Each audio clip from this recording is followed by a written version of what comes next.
ఈరోజు ప్రధాన ప్రతిపక్షం అసెంబ్లీలో లేదు. 11 మంది ప్రతిపక్షం ఉండాలంటే 18 మంది పైన ఉండాలి, 19 మంది ఉండాలి.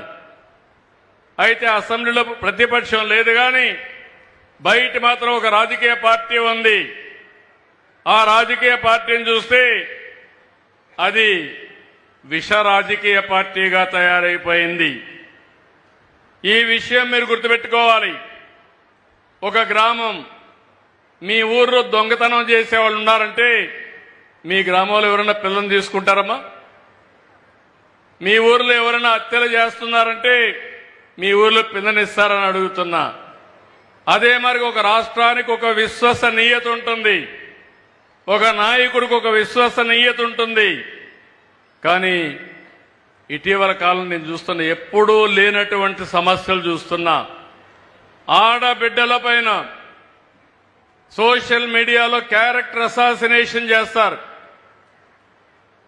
ఇష్టానుసారంగా మాట్లాడే పరిస్థితికి వస్తారు. అంటే మామూలుగా మీరు చూస్తే ఫేక్ ప్రచారాలు, రౌడీ రాజకీయాలు, తప్పుడు విధానాలు, ఇవే ప్రచారంగా చేసుకొని ముందుకు పోతున్నారు.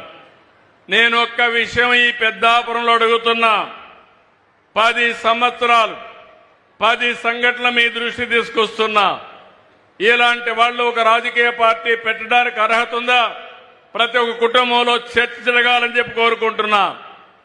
వివేక హత్య, వివేకానంద రెడ్డి ఆ రాజకీయ పార్టీ నాయకుడికి సొంత చిన్నాన్న, తెల్లవారితో చనిపోయాడు.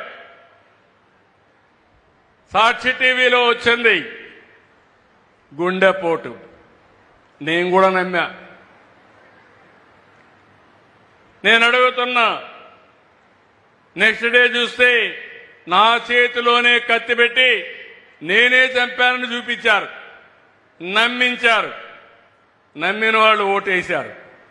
ఆ తర్వాత ఏం జరిగిందో మనమే చూస్తున్నాం. అంటే ఒక తప్పుడు పని చేసి, తప్పుడు ప్రచారం చేసి రాజకీయ లబ్ధి పొందిన వాళ్ళు రాజకీయాలకు అర్హులా అని చెప్పి ఆలోచించండి. ఇది నెంబర్ 1. నెంబర్ 2, విశాఖపట్నంలో కోడికత్తి డ్రామా జ్ఞాపకం ఉందా అని మిమ్మల్ని అడుగుతున్నా.